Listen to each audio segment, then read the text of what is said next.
અમદાવાદમાં અકસ્માતનો સિલસિલો યથાવત, પોલીસને જનરક્ષક ગાડીએ પાર્ક કરેલી કારને ઉડાવી.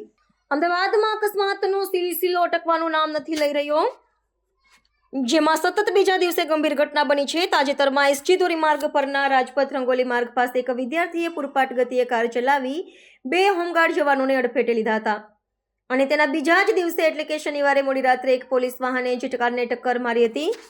ગોતા વંદે માતરમ માર્ગ પર શાયોના તિલક પાસે પૂર ઝડપે આવી રહેલી 112 જનરક્ષક વાહને રસ્તાની બાજુમાં ઉભેલી એક કારને જોરદાર ટક્કર મારતા કાર લગભગ 10 ફૂટ દૂર ધકેલાઈ ગઈ હતી. આ બનાવ 15મી નવેમ્બરની મોડી રાત્રે બન્યો હતો, જ્યારે કાર ચાલક પોતાની ગાડી એક બાજુ ઊભી રાખીને અંદર બેઠો હતો.